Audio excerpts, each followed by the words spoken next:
the gates and ready to go. Welcome into this live edition of Seattle Seahawks Today.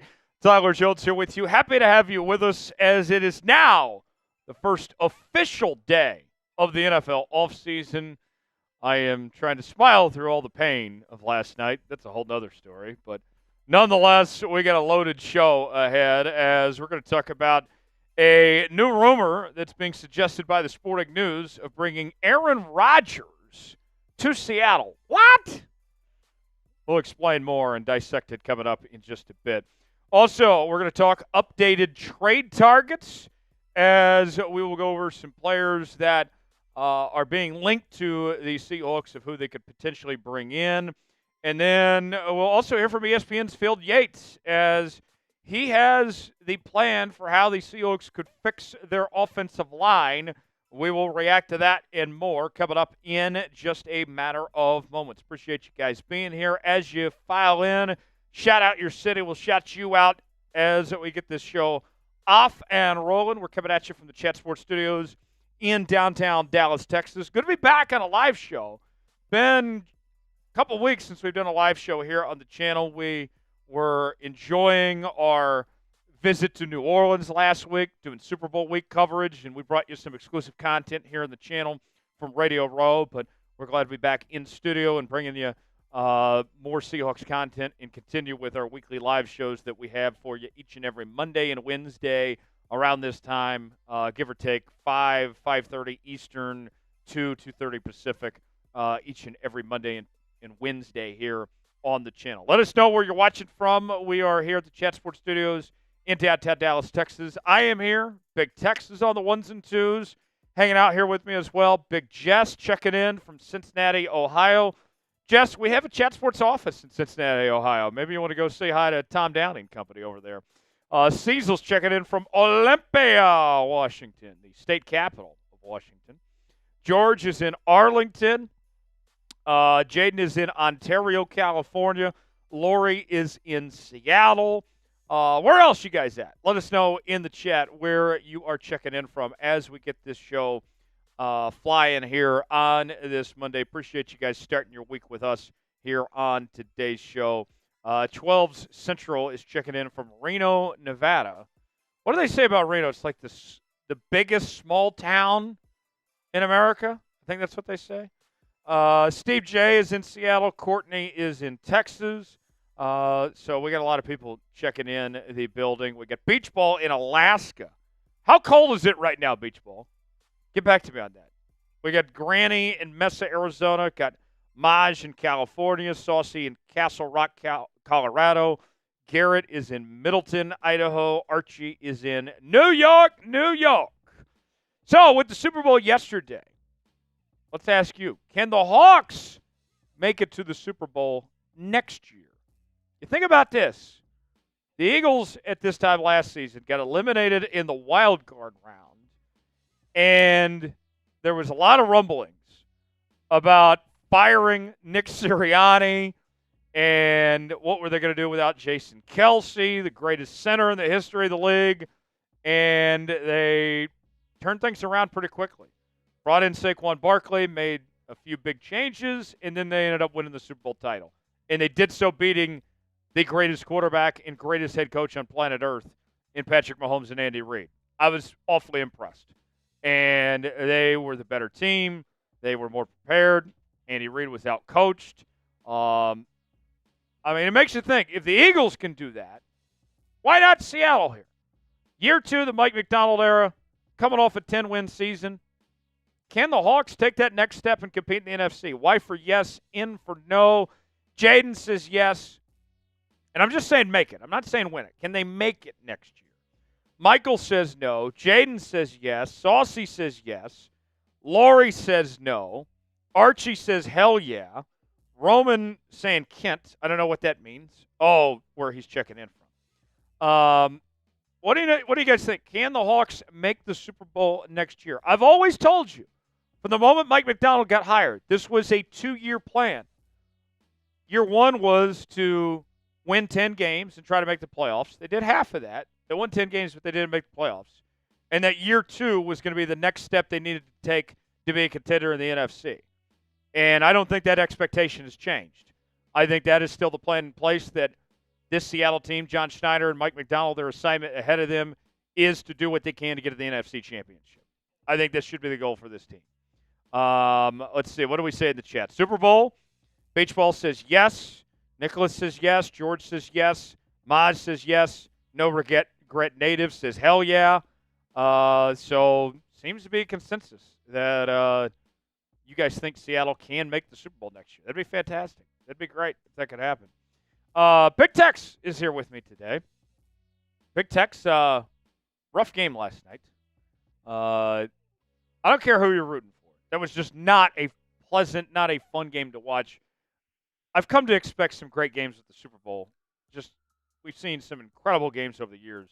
Last night was a bit of a snooze fest. You and I had to sit through the entire thing. We were busy working somewhere. If you know, you know. And I'll put it this way, Big Tex.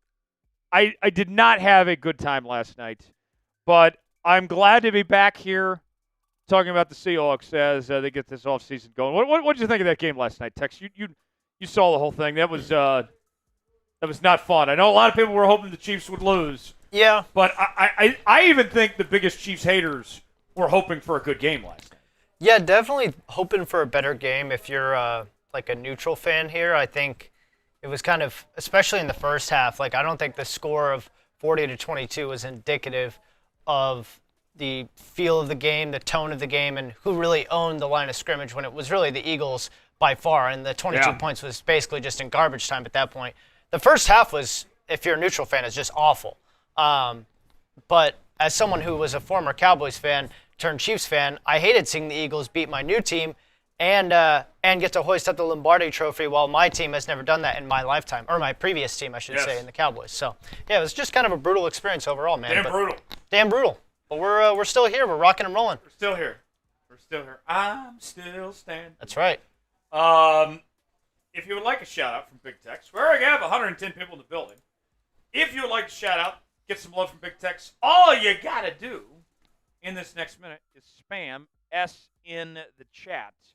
And let's find out who's going to be the early favorite to be MVP of today's show. I want to see as many S's as we can over this next minute. Let's get the chat rate popping. That'll wake up the algorithm a bit, let people know we're here, that we're talking Hawks football. Get the S's going in the chat, and Big Tex is going to shout them out here as we get this show rolling here today. Get the S's going. I'll count you guys down. Here we go. 5, 4, 3, 2, 1, go. Let's get it, 12s. Cecil, Michael, 12s. Cecil, George, Cecil, Saucy, Beach, George, Cecil, Saucy, Cecil, George, Saucy, George, Cecil. I'm just seeing a lot of Cecils and Georges. Let's get some other names in there. 12s. Let's go. Cecil. Let's get some S's in there. Don't let me beat you. I can't be the only one. Let's get it. Cecil. Steve J. There we go. There's some new people. Steve, Cecil, George, Michael. No regret. Native, I think. Scotty, Steve, Saucy, Cecil. No regrets. 12. George, Maine, Tyler. Let's go. Keep going. Oh, wrong letter. Sorry. Let's go. Jim, Yobel. Crazy name, bro. No 10 regret. seconds. Steve, Scotty, Cecil, George, Yobel, Saucy, Optimus, I think. Tyler, Landon, Yobel, Saucy, Yobel, George, Yobel, Roman. There we go. Cecil, so yeah, some new people. Seahawks Media, let's go. Saucy, George, 5 seconds. Cecil, Yobel, Optimus, Steve, Saucy, Cecil, Seahawks, George. Very good. Very good. Nice work. So Tex was a real one today, and he provided me the necessary zins that keep this show going, because I ran out. I forgot to get some today. Tex, right. I know you have some that you're consuming yourself. Would you like to tell the folks, what are we zinning today, Tex? Sure, I got you. What did we go with today? We got no free sponsors, but Zen This 6. is for the culture. That's right. It's for the culture, for the people, for the 12s. But it's a 6. I wish we could get 12 in Zen. Zen Cool Mint. That's right. It's a nice one. What's your review on this one? I like this one. I feel, even though it's a 6, it's pretty powerful for It's 6. powerful, and I feel like some of the flavors with Zen kind of leach into the, I don't know, they leach into the mouth too much, and they kind of pause. That's a massive bonk that Jeremy just walked in. Producer Jeremy. Yeah, they just kind of leak too much, and this one kind of holds true. The pouch stays, the way it is, and then it's supposed to. And I don't know, the flavor's not overwhelming. Some of them I'm like, bro, chill. Michael says menthol is the best. I don't know who makes menthol. They have menthol ones for Zen. Zen does? Yeah, they look very similar to this. Okay. They're more of like a different shade of blue or green, like a bluish green. How do they taste? Like menthol. Okay. If you love menthol cigs, you love them. That's for sure. Not that I'm speaking on experience or anything. I'm just saying. There's a connection there. Every time we ask people what their favorite flavor of pouches, and I'm sure it's going to be somebody today, somebody always mentions Rogue. I'm like, get off the Rogues. Bro, it's just a giant mouth mint. It's an expensive mint. It's a soft, papery mint that you pay for that does nothing. They lie to you. It's a lie. It doesn't work. Even though Zens don't go past 6, I still feel like they're the most powerful. You would have to put like 10 Rogues in to match half the power of a 6 Zen. And then you just look like a fool because you're walking around with like chipmunk mouth. That's not good. I would say I haven't been impressed with Ons. Ons got kind of like Rogue, good flavor, but not much kick. Not much kick, and they're like a sticky note, paper thin. Yes. It's like slides around. It just doesn't really hold its shape or form. It's probably the one that's most likely for you to accidentally swallow. That, or for it to dissolve in your mouth without you even realizing it. Yes. It's just like, just because when you put it in, you're like, wow, that's not sturdy to begin with. There's no foundation there in that pouch. And then after 10 minutes, you're trying to find it in your mouth. You're like, oh shit, did I swallow this thing? But yeah. I like the glasses today, Tex. Thanks, man. Yeah, I'm trying to limit you guys can't see it, but like we have some studio lights in here. I'm trying to limit the blue light exposure. So they're not prescription or anything. I should probably get my eyes checked, but I haven't. They go well with your skin tone. Thank you, sir. No Diddy. No Diddy over here, boy. Appreciate Michael says you got to pop 2 in the upper deck. I still have not done 2 pouches at once. Yeah, I don't think I've tried that long term. I think that's like I feel like that's a good way to get rid of them too fast. Yes. I'm not afraid of the effect of 2. I just don't want to be wasteful. Yeah, you don't want to be wasteful, and you got to be conservative, especially because I know we're hoping that prices go down, but overall, I feel like they're still pretty expensive, and they're not going to get inflation has hit the pouches. Okay, for sure. I thought I was the only one that thought about this. I think it more so has to do with the demand. Yeah, for sure. Nitsu says, is Tyler all right after yesterday? The answer is no. No. We're feeling kind of empty inside. We're on the struggle bus today. That's all right. We got 37 likes. I need to get to 50 to start today's show. And then I will crack open my first cold can of beer. I do have a Miller Lite on hand. I need 13 more likes to start today's show. If you love the Seattle Seahawks, if you want to see this team in the Super Bowl next year, if you want to see this team have a great offseason, if you're glad to be hanging out here with us, talking Seahawks football for free on the channel, hit that like button. We certainly would appreciate it. And once you like the video, type me in the chat. We'll shout you out. We're at 41. We are 9 away from officially getting this show started. We'll get to the Super Chat menu coming up in just a moment as well. As we're at 44 likes right now. I need 6 more, and then we will get this thing started. And 4 more. Hit that like button. Type me in the chat when you like it. We'll shout you out. And as Smitty tells us all the time, it's like when you take your shoes off when you enter someone's home. It's just the right thing to do. It's a nice greeting. Yeah. Mike likes the video. Robert likes it. Saucy Games likes it. 2 more, and then we'll start today's show. 2 more, and then we'll get things going. Raw Hector liked it. There we go. 51 likes. Scotty liked it. Much appreciated. Thank you all for hitting that like button and getting the show started. Let's go ahead and get to the Super Chat menu for today. I have a couple options here. I have some new things to show you all. We continue to try things here on Seahawks Today. We got $10 Jello shots, but these aren't just any Jello shots, folks. These are gummy Jello shots. All right? Here's what they look like. I'll show it to the camera here. Oh, I got 5 of these on hand, but I would like to get rid of all of them, and we can get more if we need, if necessary. $10, we'll take down a Jello shot. $20, we will do a beer bong. And if this show gets crazy, which it does from time to time, if we reach $300 in Super Chats, then we will do a boot. $sign next to the chat box. There is no mailbag today. We don't do mailbags typically on Mondays. That's usually just a Wednesday thing.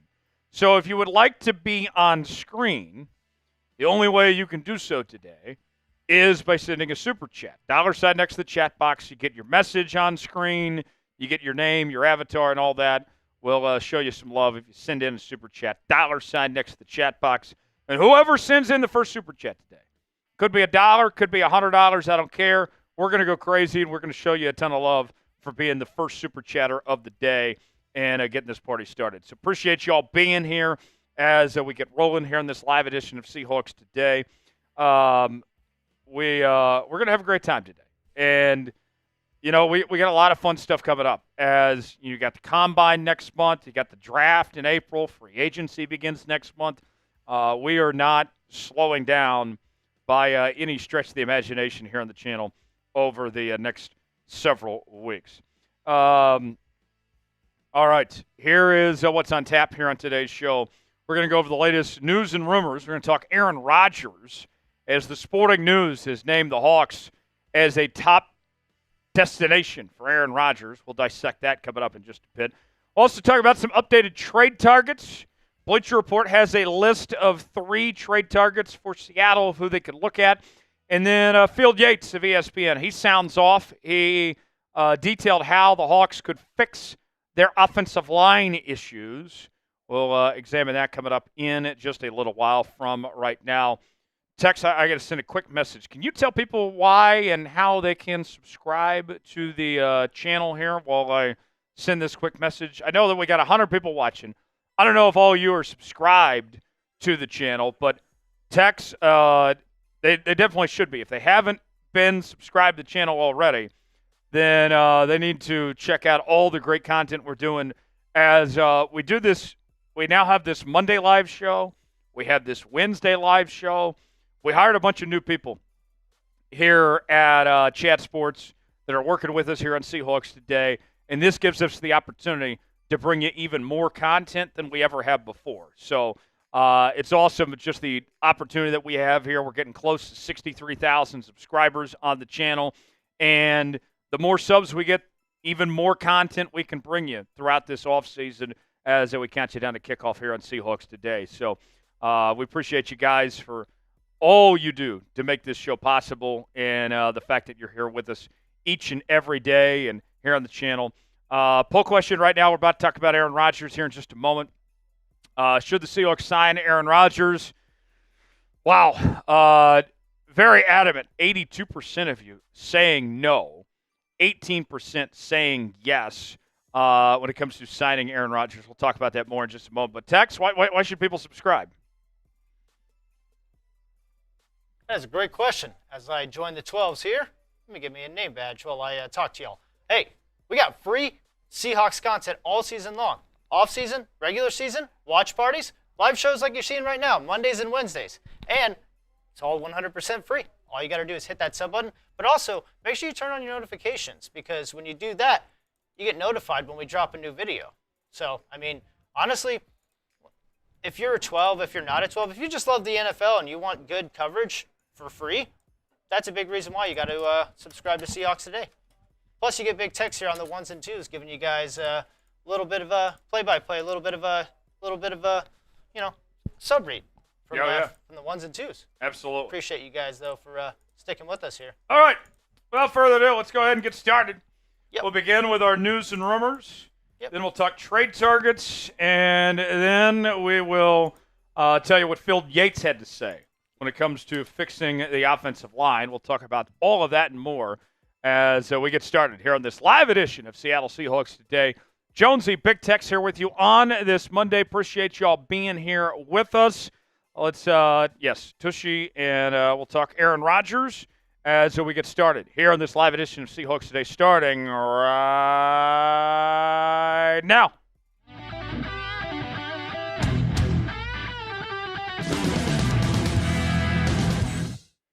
Could Aaron Rodgers be headed to Seattle? Coming up on this edition of Seahawks Today, powered by Chat Sports, we will talk about the possibility, as suggested by one major NFL news outlet. We'll dive into that possibility. I'll share my thoughts and more coming up in just a bit. Tyler Jones here with you. Thanks for joining us. Before we do that, folks, we are closing in on 63,000 subscribers here on Seahawks Today. We're less than 150 away from reaching that next milestone. For daily news and rumors, live shows, not just once but twice a week now, on Mondays and Wednesdays. Breaking news, Q&A mailbags. We're talking draft, trades, free agency, and more. It's all right here on your offseason headquarters for all things Seattle Seahawks. Subscribe now for free, youtube.com/SeahawksTV, and we'll get started with today's show. The Sporting News has named the Seahawks as a top destination for Jets quarterback Aaron Rodgers. And this all comes on the heels of a new report from Fox Sports' Jay Glazer on Super Bowl Sunday that the Jets are likely to move on from Aaron Rodgers. More on that coming up in just a bit. Let's start with what the Sporting News had to say of why Seattle. The Seahawks need to decide if Geno Smith can be the right fit for the new offense under Clint Kubiak. There's no doubt Rodgers would thrive in that version of the West Coast offense with some talented wide receivers, including Jaxon Smith-Njigba and DK Metcalf. Don't sleep on the Seahawks taking a shot on an older potential QB upgrade with the hope that Rodgers can push them to a higher offensive ceiling. Now, let me stop there for a moment. They literally said there's no doubt that Rodgers would thrive. There's plenty of doubt. He's turning 42 years old next season, for crying out loud. He struggled to stay healthy. His play has declined. He's been a major diva. I mean, yes, I understand that offensive system might be to his liking, but how much more does Rodgers have left in the tank? I have plenty of doubt. I'm going to have to disagree on that. Now, how did we get to this point where Rodgers is a possibility for Seattle? Jay Glazer of Fox Sports put this out on Sunday, saying the following. Big scoopage. Aaron Rodgers flew back to New Jersey last week to meet with the Jets about his future with the team, only to be told that the team was moving on from him. If that means that he will be a June 1 designation, that allows him to sign with any team in the league on March 12th if he decides to continue to play. Given that Aaron made the effort to fly back to discuss his future, all signs point to him continuing to play. It just won't be for the Jets. Now, here's the way I look at it. The New York Jets, they are a dumpster fire, right? They have the longest playoff drought of any team in the National Football League. They have been absolutely terrible. If the New York Jets, who know Aaron Rodgers as well as anybody at this point in time, if they are saying, Aaron, you're not good enough for us, then why on earth should the 10-win Seattle Seahawks say to themselves, yeah, Aaron, that's the missing piece. That's the guy we need. Now, I'm not sitting here saying by any stretch of the imagination that Geno Smith is better than Aaron Rodgers. Don't take that for anything there. But what I am saying is that Geno, in all likelihood, would be much cheaper than Aaron Rodgers. And I don't have to deal with the drama that comes with Aaron Rodgers. And Geno is more likely to be healthy than Aaron Rodgers as well. So this doesn't sound as great as advertised. This, folks, is like dating Jessica Alba at this point in her life. Jessica Alba in her prime was fantastic, as good as it gets when she was in her 20s and her early 30s. But now Jessica Alba is divorced. She's got a few kids. She's not the same Jessica Alba she once was. Aaron, he's had a Hall of Fame career, one of the greatest quarterbacks to ever play the game. But 40-year-old Aaron Rodgers just doesn't do it for me. Should the Seahawks bring in Aaron Rodgers? Type Y for yes, type in for no. Weigh in our pinned comment today and let us know what you think. Today's show is sponsored by Tushy. Me in January, I'm going to eat more veggies and hike more. Me in February, I just want my asshole to stop burning when I go to the bathroom. Tushy Bidet cleans up after all my BS. And I got to tell you, I really like Tushy. That feeling that water just gives your ass, I mean, it makes you so clean. You're not going to want to miss out the full-on Tushy experience, folks. Tushy is the modern bidet attachment that instantly transforms your bathroom habits and butt health for life. Instead of wiping yourself raw with toilet paper, Tushy gently removes 99% of bacteria while protecting your natural skin barrier thanks to one natural ingredient, fresh water. Tushy has 2 new ultra-sleek bidet seats, Wave and Oasis, with front and rear wash to clean all those hard-to-reach places. The Tushy Wave and Oasis bidets easily attach to your existing toilet without the need for additional plumbing or electricity. They even have a quick release button to remove the seat for instant deep cleaning. There's still time to get your ass right for life. For a limited time, our listeners get 10% off their first bidet order when you use code CHAT at checkout. That's 10% off your first bidet order at hellotushy.com with promo code CHAT. The link is in the comments and description of today's video. Tushy, proud partner of Seattle Seahawks today. Glad to have him on board here on today's show. Now, back to Rodgers. Simply put, Rodgers is not his old self. He is not the same quarterback that he once was. Now, I'll sit here and I will defend Rodgers to an extent. The season that he had this year was not nearly as bad as advertised. All right? Yes, the Jets were a mess and had all sorts of drama, and Aaron was part of the problem there with that Jets team. But you look at his passing numbers, they were pretty comparable to Josh Allen, who was the MVP this season. With that said, he is older. He's going to turn 42 this upcoming season. He's very injury-prone.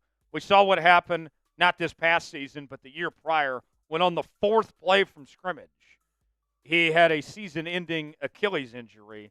And this year, he didn't look like the same player that he was before the Achilles injury.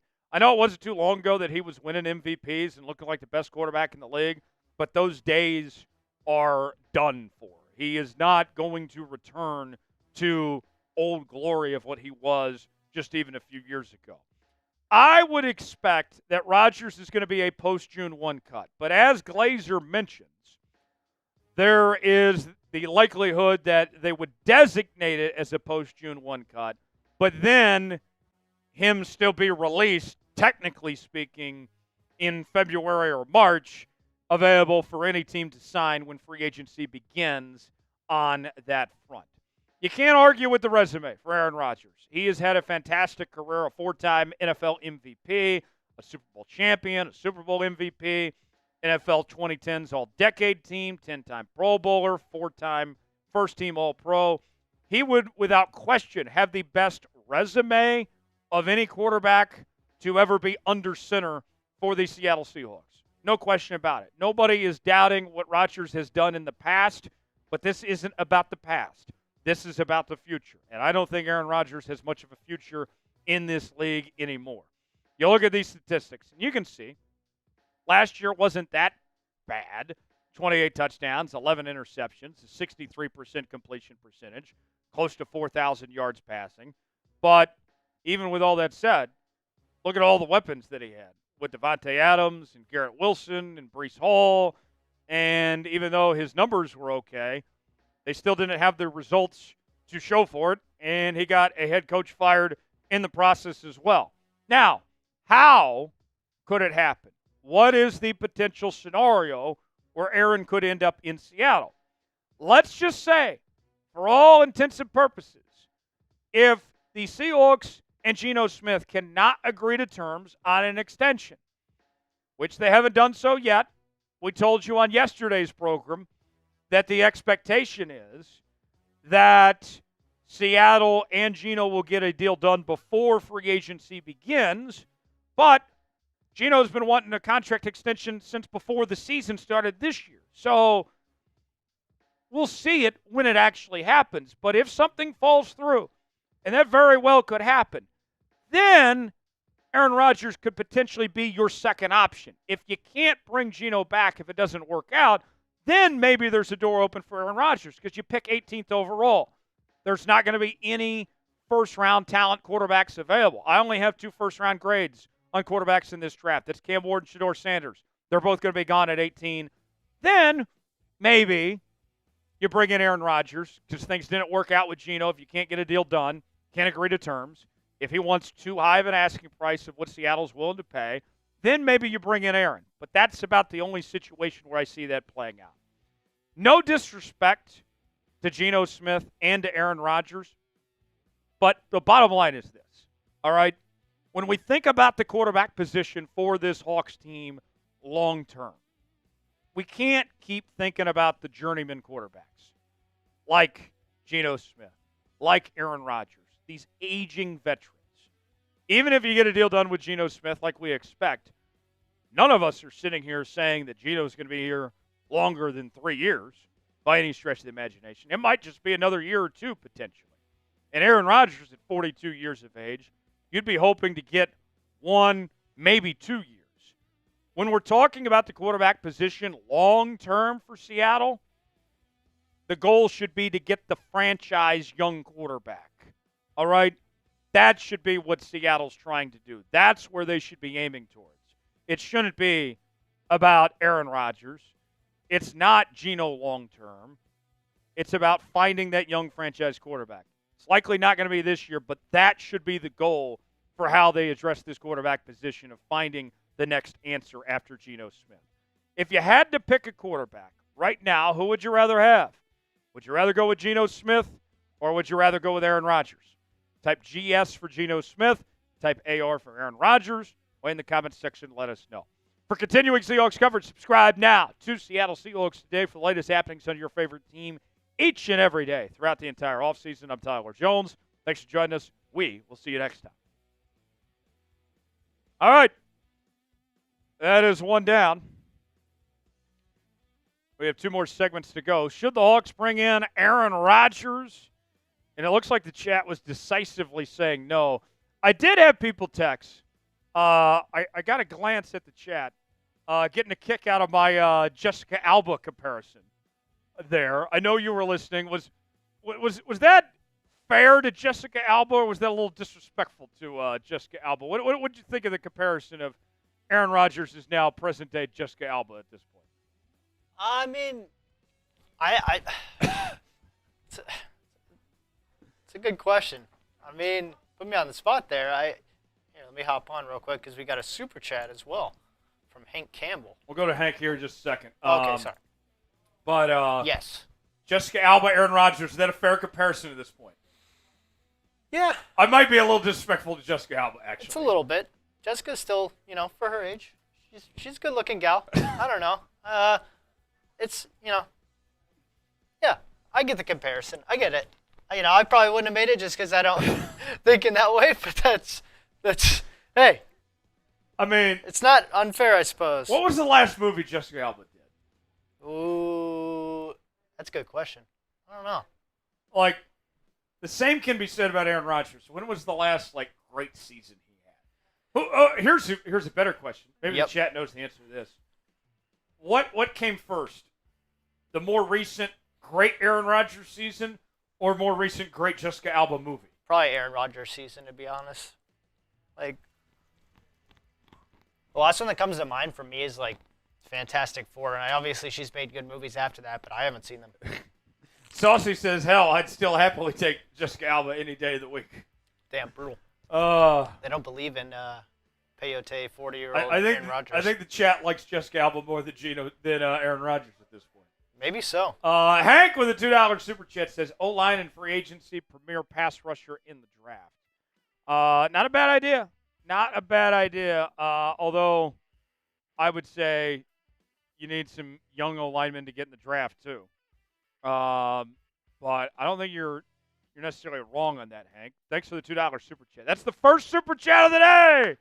Let's go, Hank. Spam Hank in the chat. Show Hank some love for sending in that super chat. And appreciate you all for getting involved and sending in that first super chat of the day. If you want to be like Hank, and send a super chat. $sign next to the chat box. $10, we're doing Jello shots. And they're not just any Jello shots today. We have gummy Jello shots that we will consume accordingly with every $10 super chat. I have yet to try one. I would love to try one with a $10 super chat. $20, we'll do a beer bong. And we'll see where things go from there. If we get to 300 today, then we will do a boot.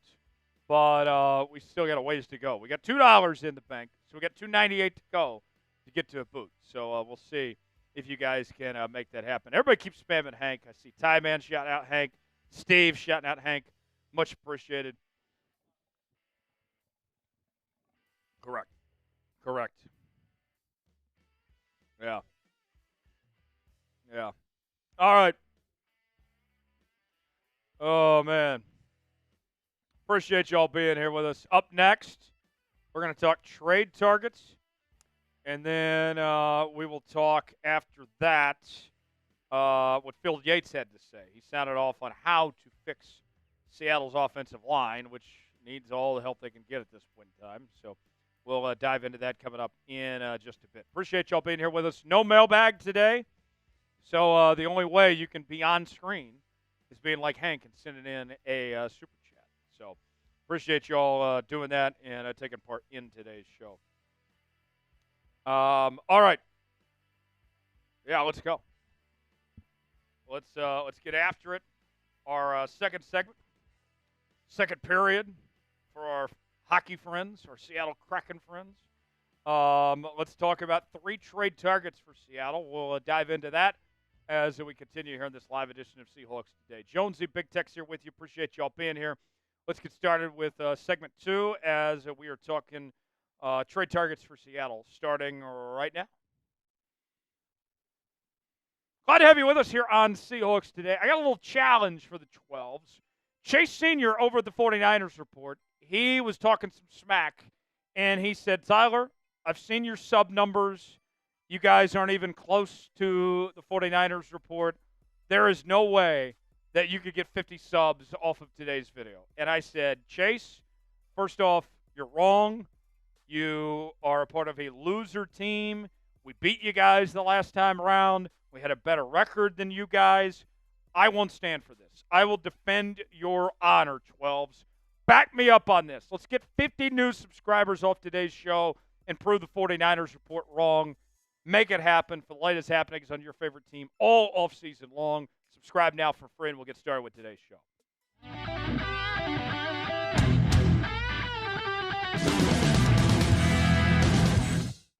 Big move coming.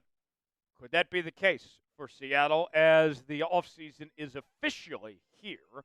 On today's show, we're going to break down 3 potential trade targets, courtesy of Bleacher Report, as they named their top 3 players that should be on the market for Seattle that they should consider trading for with the offseason here. Let's start with this from Alex Ballantyne of Bleacher Report, who describes what Seattle is looking at here this offseason. The Seahawks took a huge step forward on defense in Mike Macdonald's first season, but that was really going from one of the league's worst defenses to middle of the pack. Taking another leap in 2025 will come down to what kind of personnel moves they make. This one solidifies a crucial position group. So what are those potential moves? Let's start with our first trade target. That is Joe Thuney of the Kansas City Chiefs. Joe Thuney's had a fantastic career in the National Football League, 32 years old, and reached another Super Bowl this season, but came up just short as the Chiefs fell to the Philadelphia Eagles. And it's interesting with Thuney. The Chiefs this year, with the uncertainty they had at the left tackle position, moved him from his natural spot of left guard over to left tackle, and it worked for a while until they got exposed against Philly there in the Super Bowl. But Joe Thuney at his position, his natural position at left guard, is one of the very best in the league, even at 32 years of age. 4-time Super Bowl champion with Kansas City and New England, a 3-time Pro Bowler, a 2-time first-team All-Pro. And even with him getting older at this point in time, he still is playing his best football. First-team All-Pro this season, folks. Now, when it comes to the Chiefs situation, and I happen to know them pretty well, I don't know why the Chiefs would trade Joe Thuney other than the age factor, as the Chiefs have their own problems on the offensive line, and I would think they would want to keep Joe Thuney around.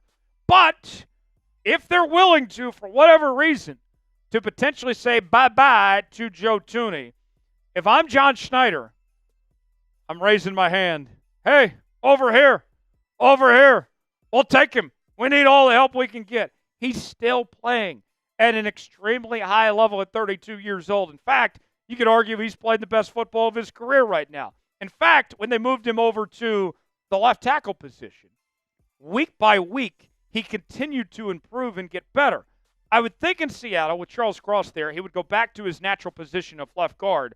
But nonetheless, this would be a great pickup for Seattle if they could bring Joe Thuney in. Thuney this past season had an offensive grade near 80, a pass block grade near 82, and a run block grade near 74. He was very solid on all fronts. You put him next to Charles Cross, and this totally changes the offensive line situation for Seattle to get a veteran of his caliber. So let's ask you, our pinned comment today, should the Seahawks trade for Joe Thuney? Type T for trade, type P for pass.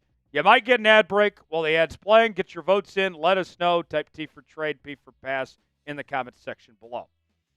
Up next, we turn our attention to Marlon Humphrey, the corner from the Baltimore Ravens, who played under Mike Macdonald in Baltimore as he was the defensive coordinator there for 2 seasons before taking the Seahawks head coaching job. And Marlon Humphrey had a nice bounce-back season in 2024 as he was named a first-team All-Pro selection for the 2nd time in his career, a 4-time Pro Bowler, including this year. And 2020 was one of his best seasons. He led the NFL in forced fumbles, which you don't see very often from a player at the corner position, with 8 that year. And you look at the corner position for Seattle here, all right?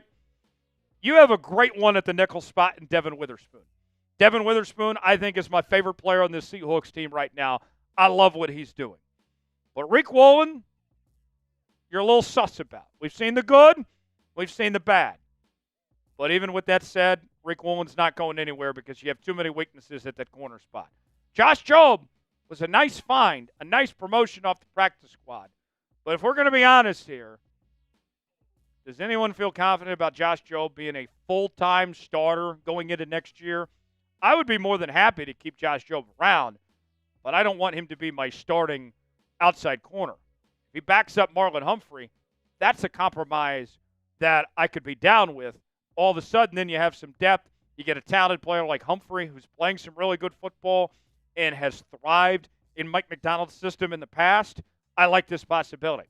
Humphrey in 2024 had a total of 6 interceptions, 15 pass breakups, 67 tackles, and 5 TFLs. It was a very strong campaign for Marlon Humphrey this past season. A nice bounce-back year where he played in 16 of 17 games. He did miss some time in 2023, but prior to that, played a full season in 2022 where he had 71 tackles, 3 TFLs, 7 pass breakups, and 3 interceptions. I think this would make Seattle's corner situation feel a lot better with Marlon Humphrey, who's still not that old either, just 28 as we showed you earlier as far as that goes. Should the Seahawks bring in Marlon Humphrey? What do you think about that possibility? Weigh in, let us know. Type Y for yes, in for no in the comments section if you think the Hawks should bring in Marlon Humphrey. The last player on Bleacher Report's list of trade targets for Seattle is another offensive lineman. This one is Alex Kappa from the Cincinnati Bengals. Kappa, a former third-round pick by the Tampa Bay Buccaneers out of Humboldt State. If you can name where Humboldt State is, I'll give you $1. Super Bowl champion with the Tampa Bay Buccaneers, then joined the Cincinnati Bengals, and a lot of experience for Alex Kappa in his time in the National Football League. 102 career games played with 96 total starts in his career. Now, I'll say this when it comes to Kappa. Of the three players that we're talking about here on today's show, this would definitely be my last choice between these three. I'd much rather have Joe Thuney or Marlon Humphrey than I would Alex Kappa. But of these three options, the thing that benefits him compared to the other two is that he was the worst of the three. He would be the cheapest of the three to bring in. The more likely of these three, it would be the easiest option for Seattle to bring in. And he's coming off a down year. His numbers weren't that great, according to Pro Football Focus in 2024. In 1,100 snaps, his offensive grade was a 50.5. His pass block grade, not so great, a 39.7. And a run block grade of 54.9. So not great when it comes to Alex Kappa, but prior to this season, he had a pretty decent track record. Kind of reminds me of Laken Tomlinson in the sense where you're kind of gambling on the idea that you get the version we saw previously, not the most recent version. That gamble didn't pay off for Seattle this past year with Laken Tomlinson as he struggled mightily, but it might still be better than the potential options you have with where this team is at right now. Now, we've gone through the three players the Bleacher Report has suggested. What do you guys think? Who's a player Seattle should trade for? Give me a name that comes to mind, whether it's one of these three or whether it's somebody else out there. Get in that comment section and let us know who you think that is. For continuing Seahawks offseason coverage, subscribe now to Seattle Seahawks Today. Best part about it, 100% free. YouTube.com/Seahawks TV. I'm Tyler Jones. Thanks for joining us. We'll see you next time. All right. 2 segments down, 1 to go.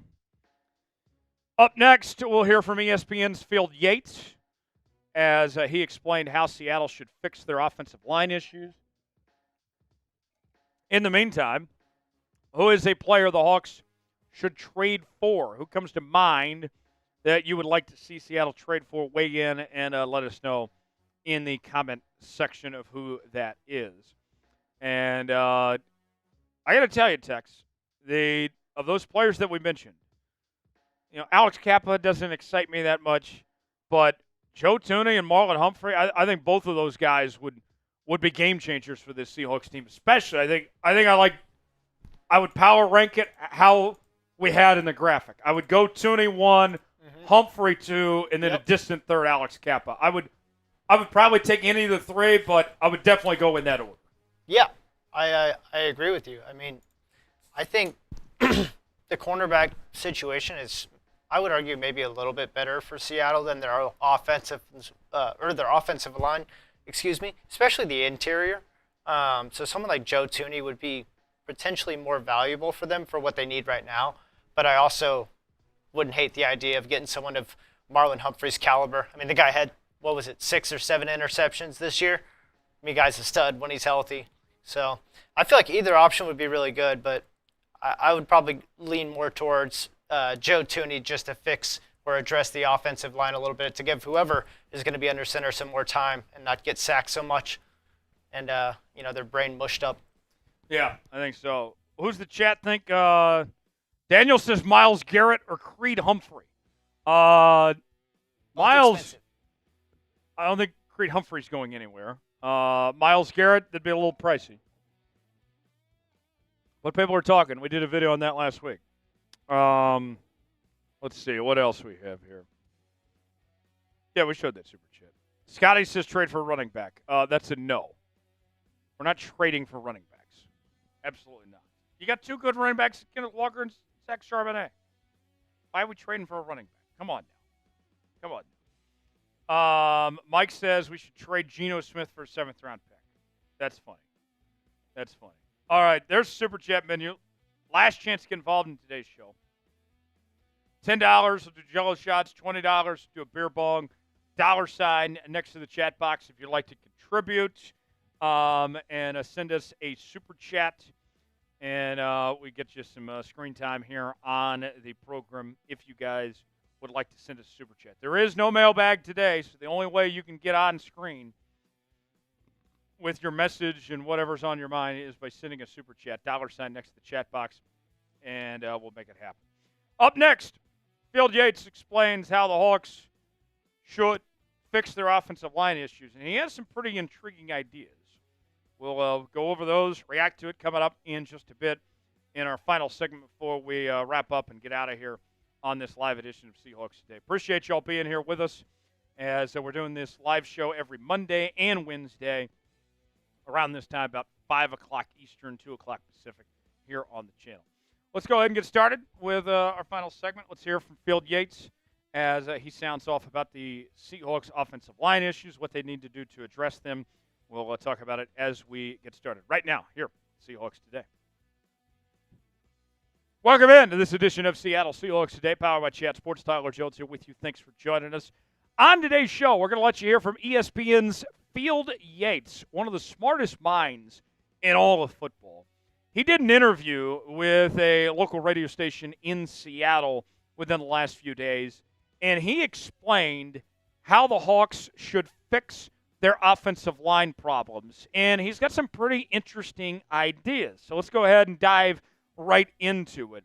The first thing that Yates is suggesting is that the Hawks take the best available offensive lineman in round one of the draft.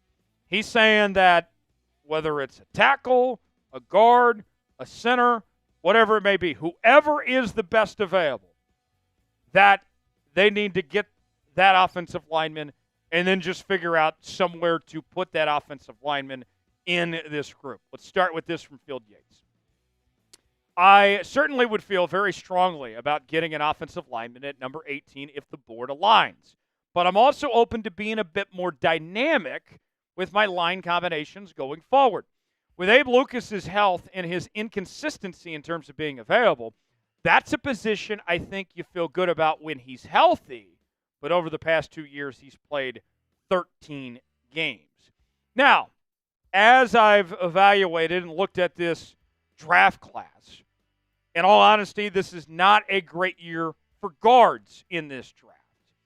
And if you're Seattle, I think you have to be open-minded with how you approach this draft in the players you bring in and are willing to add to this offensive line group. You got to be a little bit flexible on putting your best possible options out there because, as mentioned by Field Yates there, you can't count on Abraham Lucas.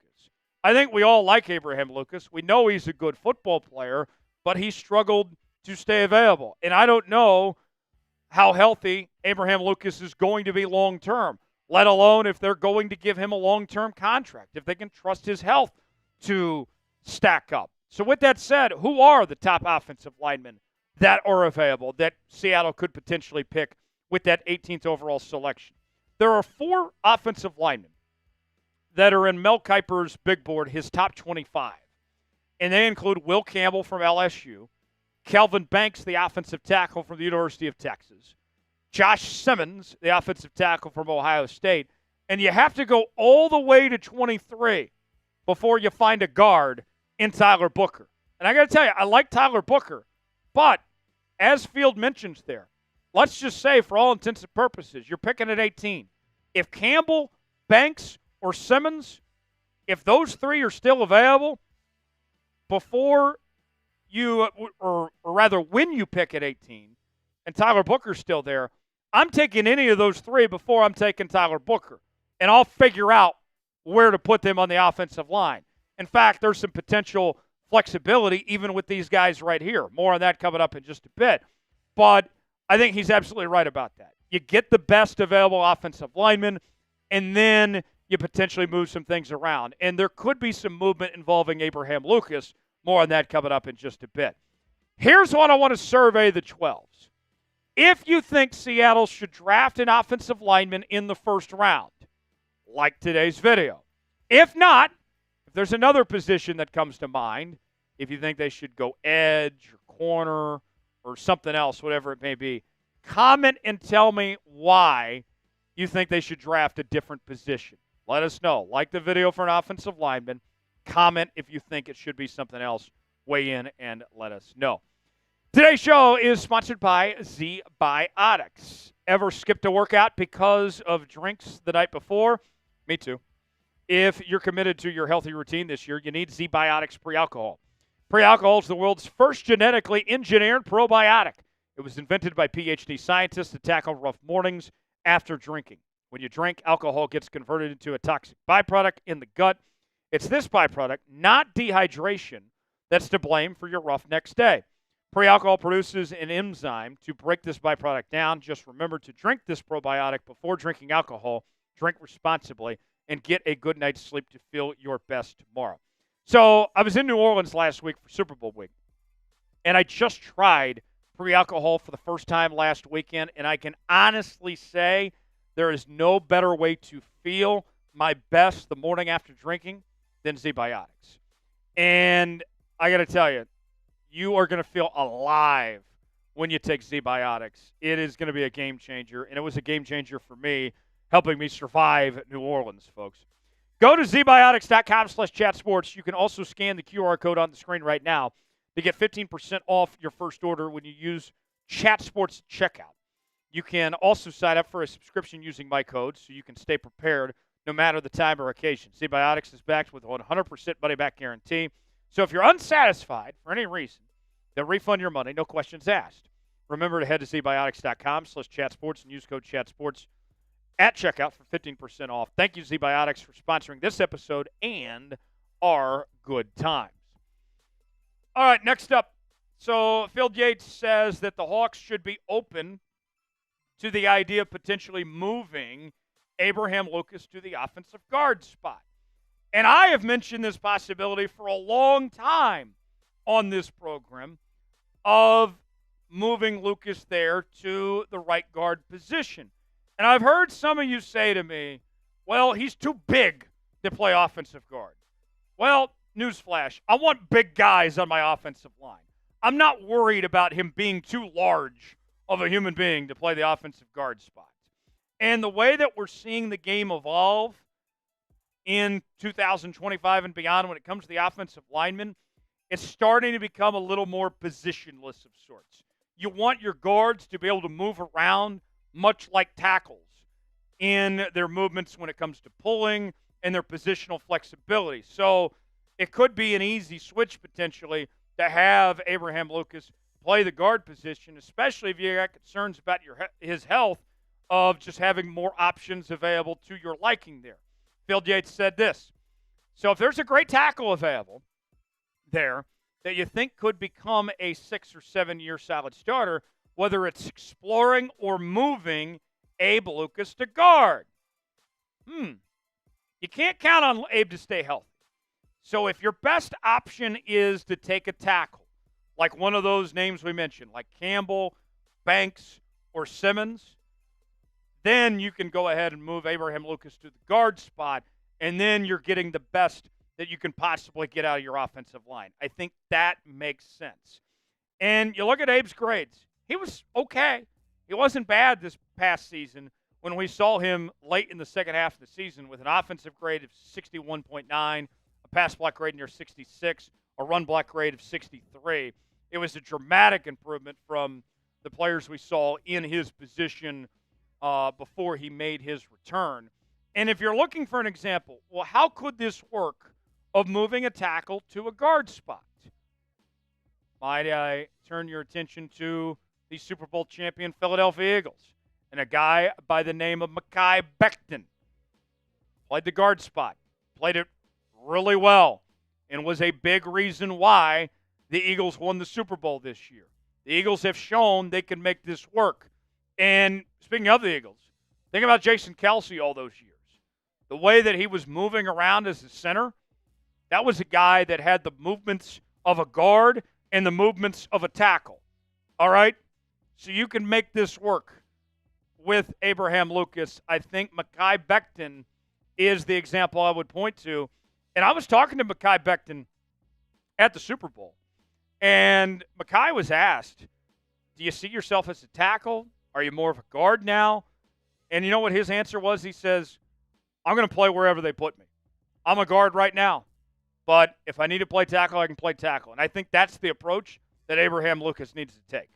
Should Abraham Lucas move to the guard spot? What do you guys think? Type Y for yes, N for no. Chime in that comment section. Tell us if you think Abraham Lucas should be a guard or not.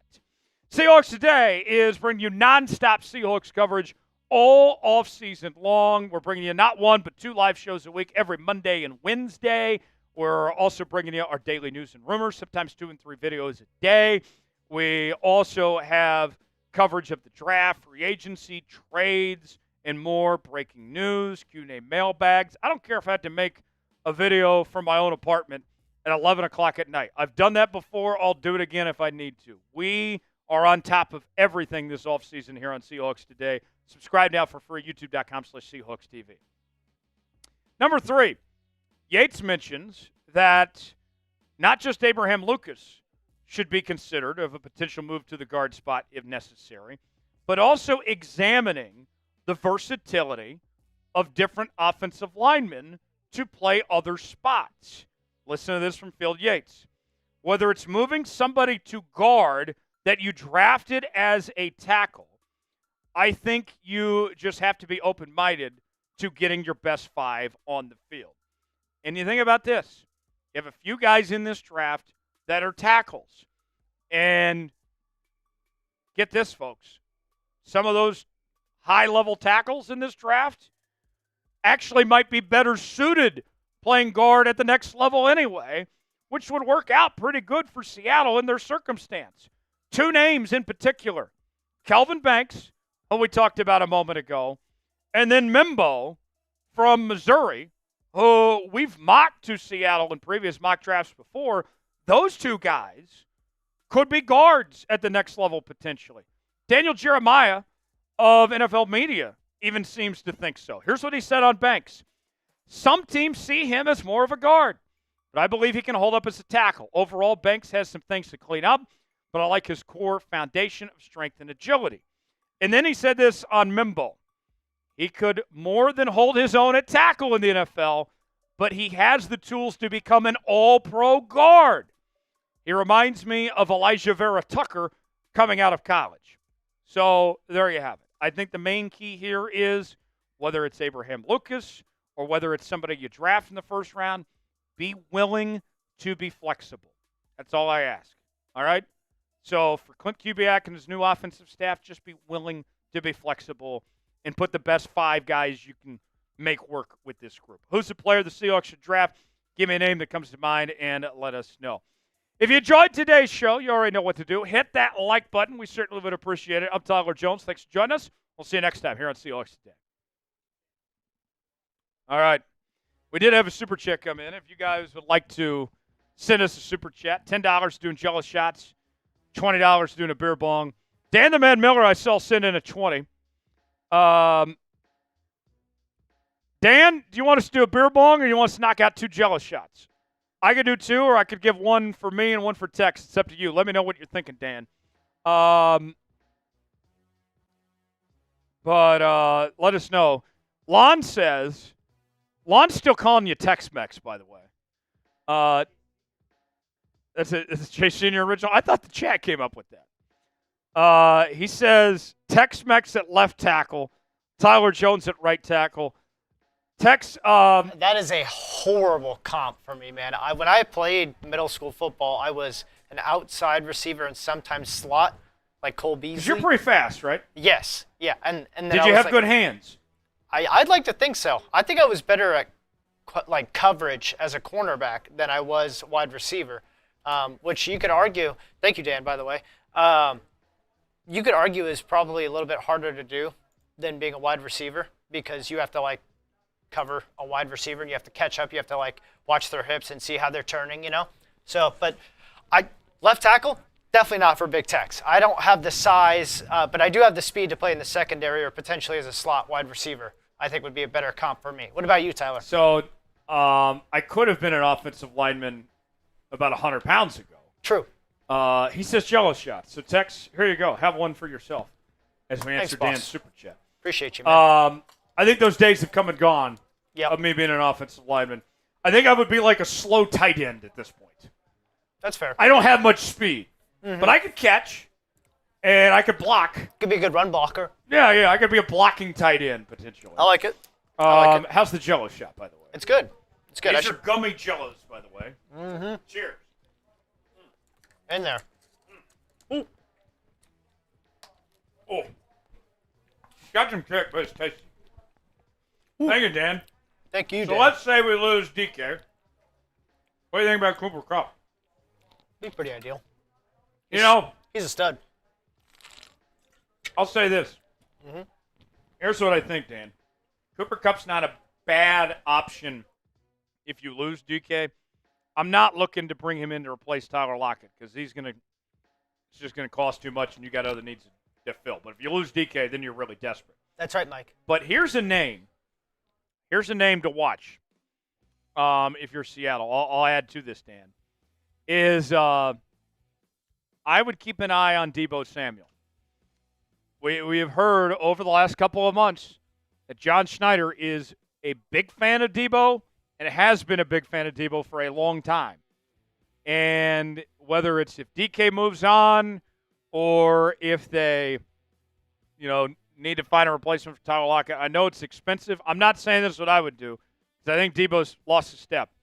But something tells me it's very interesting, this kind of love affair that John Schneider has with Deebo Samuel.